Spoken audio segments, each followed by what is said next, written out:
గారు మనసు ఎంత గింజుకుందో వాళ్ళు చదవటానికి. ఇంగ్లీష్లో అర్థమై ఉంటుంది, ఇంగ్లీష్లో అర్థమై ఉంటుంది అధ్యక్ష. నాకు తెలిసి మనస్ఫూర్తిగా చదవలేదు, గవర్నర్ గారు కూడా మనస్ఫూర్తిగా చదివి ఉండదు అధ్యక్ష. అది నాకు తెలిసి ఎట్టి బస్సులో గవర్నర్ గారు మనసుతో మాత్రం చదవలేదు అధ్యక్ష. పాపం చాలా మెకానికల్గా చదివి ఎప్పుడు వెళ్ళిపోవడం అన్నట్టునే పోయారు పాపం అధ్యక్ష. సరే, ఇది ఒకవైపు అధ్యక్ష.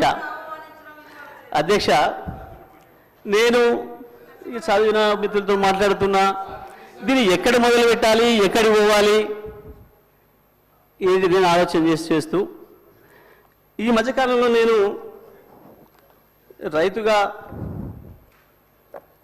జరుగుతున్న పరిణామాలు, వ్యవసాయ రంగంలో వస్తున్న పరిస్థితులు, ఎండిపోతున్న పంట పొలాలు, ఎక్కువ తిరుగుతున్నా కాబట్టి అక్కడ రైతుల దగ్గరికి వెళ్తున్నా, రైతులతోనే ఉంటున్నా కాబట్టి ఆ రైతుల్ని కలిసి మధ్యకాలంలో ఎక్కువ మాట్లాడొచ్చు కాబట్టి ఒక్కసారి అదే రైతులతో ఒకసారి మాట్లాడి చూద్దాం. అయా రాష్ట్ర ప్రభుత్వం గవర్నర్ గారి చేత ఈ రకంగా మాట్లాడించింది ఇవాళ. సరే, నేను వచ్చిన ప్రతిసారి మీరు నీళ్ళ గురించి కొట్లాడిన సార్, మీరు అసెంబ్లీలో మాట్లాడిన సార్ అని అడుగుతున్నారు. నాకు అవకాశం వస్తే మాట్లాడతా అని చెప్పిన, ఇక్కడ మరి స్పీకర్ గారు ఇస్తే కదా మాట్లాడాల్సింది మేమని. సరే, నా అదృష్టం కొద్దీ మా అధ్యక్షుల గారు, మా నాయకులు కేసీఆర్ గారు దీనిపైన నన్నే మాట్లాడమని చెప్పారు. ధన్యవాదాలు వారికి. మీ ముఖ్యమంత్రి గారి దూరంగా ఏం లేడు, రెండు కామెంట్స్ బంద్ చేయండి. ఇక మీ ముఖ్యమంత్రి గారి దగ్గరనే ఉన్నాడు, ఎక్కువ మాట్లాడొద్దు. ఇక నాకు ముందట ఎక్కువ మాట్లాడుకొని మూసుకోండి. అధ్యక్ష, మాట్లాడితే ఆ రైతులకే వినిపిద్దాం ఈ విషయం కూడా అని మొత్తం వినిపించిన అధ్యక్ష తెలుగులో ఫోన్లోనే. నేను మొన్న పోయినప్పుడు ఒక తండ పోతుంటే ఇటువైపు మళ్ళీ పెద్ద మట్టి గుట్టలు కనబడుతున్నాయి. ఆగిన మళ్ళీ ఎందుకు వచ్చినాయి ఈ గుట్టలు, మట్టి గుట్టలు అని. బావులు తీయడం మొదలైంది అధ్యక్ష. మళ్ళీ సరే చూద్దాం ఈ బావికి ఎంత ఖర్చు అయింది, నీళ్ళని ఊరుతున్నాయని చెప్పి కారు దిగి బావి దగ్గర పోయినప్పుడు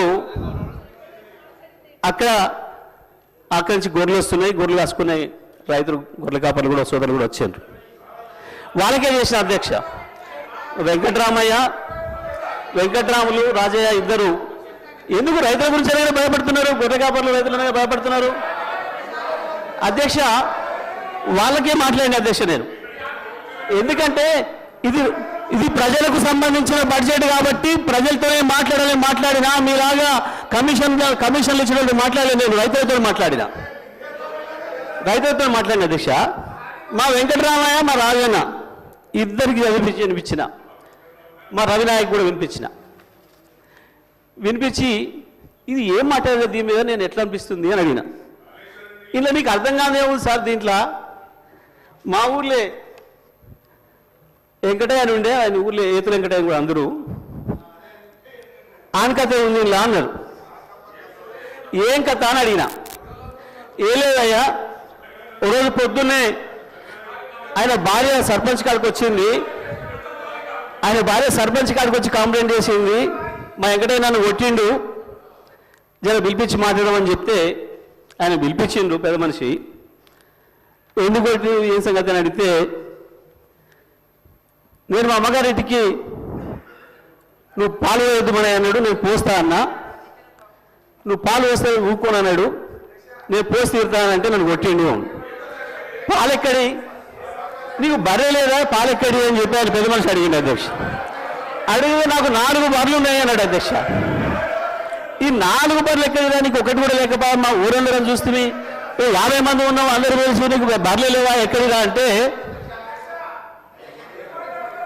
అధ్యక్ష పోయిన బర్రె దొరికితే, సచ్చింది బతికితే, పోయింది దొరికితే, మా అత్తగారు ఒకటి పెడితే నేను ఒకటి కొంటే నాకు 4 బర్రెలు ఉంటాయి, నాకెందుకు 4 బర్రెలు అన్నాడు. ఇది కూడా అట్లనే ఉంది అధ్యక్ష ఈ గవర్నర్ గారి ప్రసంగము.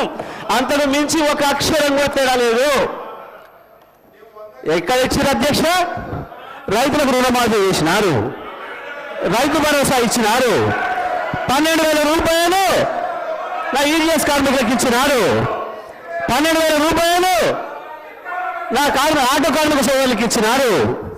2,500 రూపాయలు మా మహాలక్ష్మి అక్క చెల్లెలకు ఇచ్చినారు.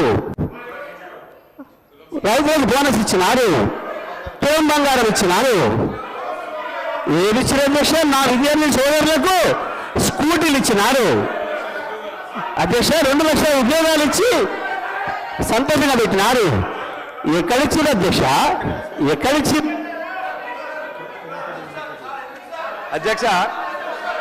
అధ్యక్ష పచ్చ కామర్ల వారికి దేశమంతా పచ్చగా అన్నట్టు ఎన్ని సంక్షేమ కార్యక్రమాలు అమలవుతుంటే గవర్నర్ గారి ప్రసంగంలో అన్ని అచ్చు గుద్దినట్టు చెబితే వాళ్ళకి అర్థం కాకపోతే ఎట్లా అధ్యక్ష? ఆ స్కూల్లో చదువుతూ అట్టే ఉంటుంది అధ్యక్ష. ఈ రోజు ఆ స్కూల్లో చదువుకుంటే అట్టే ఉంటుంది అధ్యక్ష అంటున్నా. ఈ రోజు 21,000 కోట్ల రూపాయలు రైతులు రుణమాఫీ చేస్తే వాళ్ళ కళ్ళ కనిపించకపోతే ఎట్లా అధ్యక్ష? ఈ రోజు ఆడ తల్లులు 149 కోట్ల ప్రయాణం చేస్తే వాళ్ళకి కనిపించకపోతే ఎట్లా అధ్యక్ష? గృహజ్యోతి అధ్యక్ష 200 యూనిట్లు జగదీశ్వర్ రెడ్డి గారు ఊర్లో వెళ్దాం అధ్యక్ష. పల్లెటూర్లలో 95% గృహజ్యోతి అమలవుతుంది అధ్యక్ష. 200 యూనిట్లు మహాలక్ష్మి స్కీము 21,000 కోట్ల అధ్యక్ష. మొన్న మా బట్టి విక్రమార్క గారు అంతర్జాతీయ మహిళా దినోత్సవం చెప్పిండు.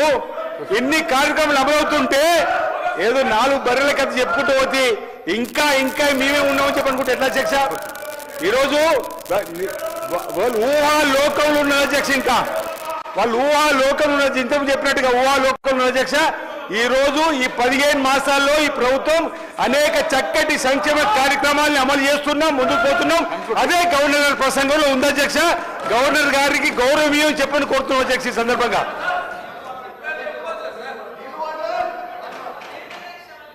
సార్ గౌరవ సభ్యులు మాట్లాడి సీతక్క గౌరవ సభ్యులు వారు 2013 ఎన్నికల మేనిఫెస్టోలో కానీ మేనిఫెస్టో కంటే ముందు ఆయన పార్టీ పెట్టినప్పుడు కానీ ఒక అధికారానికి వచ్చేటప్పటికి ఒక 10 లక్షల సార్లు దళితుని ముఖ్యమంత్రి చేయకపోతే నా మెడ మీద తల ఉన్నది అను. నువ్వు ఇంప్లిమెంట్ చేసినావా? ఆఖరి దళితుడికి 3 ఎకరాల భూమి ఇస్తా, బోరేస్తా, మోటార్ ఇస్తా, 1.5 ఎకరం ఉంటే 1.5 యాడ్ చేస్తా, ఆయన ధనవంతుని చేస్తాను. చేసినావా? చేయలే. మూడవది, ఒక దళితుడు ప్రతిపక్ష నాయకుడు ఉంటే సంతలో పశువుల్లాగా ఎమ్మెల్యేలు కొనుక్కొని ప్రతిపక్ష హోదా లేకుండా చేసి దళిత వ్యతిరేకంగా చూపించుకున్నావు. ఇకపోతే అధ్యక్ష ఇంటికో ఉద్యోగం, డబుల్ బెడ్రూమ్, నీ బిడ్డలు తేడమనుకుంటారు. నీ చెప్పమంటావా? 1,00,000 అబద్ధాలు ఆడి 2 సార్లు అధికారంలోకి వచ్చిన మీరు మేము చేసిన కార్యక్రమాలు 1,00,000 కోట్ల మంది ఇవాళ ఆర్టీసీలో ఉచితంగా మహిళలు ప్రయాణం చేస్తున్నారు. చూస్తలేవా? 50 లక్షల కుటుంబాలకు 200 యూనిట్ల వరకు ఉచితంగా ఈ రోజు కరెంట్ ఇస్తున్న మాట వాస్తవం కాదు. ఒక ఇంటికి 600-700 అంటే సంవత్సరానికి 7,000 రూపాయలు ఇలా మిగులుస్తున్నాం. ఇంకా చేసే కార్యక్రమాలు ఉన్నాయి. ఇప్పుడే మా సోదరుడు చెప్పినట్టు, శ్రీనివాస్ గారు చెప్పినట్టు 21 కోట్లు మన జిల్లాలో ఎన్ని వచ్చిన లెక్క వెళ్తే ఆ సభ్యునికి 2 లక్షల లోపు మీరు 1,00,000 అని చెప్పి 5 ఇన్స్టాల్మెంట్లో ఇస్తే 20,000 వడ్డీకి సరిపోయిన అధ్యక్ష. అంటే 15 ఏళ్లలో ఇన్ని చేసిన వాళ్ళం. మాకు ఇంకా 3-4 సంవత్సరాల సమయం ఉన్నది. ఇవన్నీ చేసి చూపిస్తాం. తొందరగా పడతావు. అసలు నువ్వు దళిత ముఖ్యమంత్రి కానీ ఇన్ని లక్షల మంది దళితులు మోసం చేసి ఇవాళ బీసీ కులగణన చేస్తే కేసీఆర్, కేటీఆర్, హరీష్ రావు పార్టిసిపేట్ చేయలే. అంటే మీకు ప్రజల మీద ప్రేమ లేదు. అధికారం కోసం తప్పుడు వాగ్దానాలు 1,00,000 వాగ్దానాలు ఇచ్చును. నీవు ఇచ్చిన వాగ్దానాలు సగం అయిపోయాయి. మిగిలినవి కూడా చేసి చూపిస్తావు. తొందర పడకు. నువ్వు పోయి రైతుల దగ్గర కాదు, రైతుల కోసం ఎవరేం చేసిండ్రు, నారాయణ డ్యామ్ ఎవరు కట్టిండు, శ్రీరామ్ సాగర్ ఎవరు కట్టిండు, శ్రీశైలం ఎవరు కట్టిండు, ఎస్ఎల్బిసి నుంచి ఎవరు కట్టిండు, కల్వకుర్తి ఎవరు కట్టిండు, నెట్టెంబాడు, ఇవన్నీ చెప్పాలని చాలా ఉన్నాయి. గవర్నర్ ప్రసంగం మాట్లాడితే మంచిదని గౌరవ సభ్యునికి సలహా ఇస్తున్నా.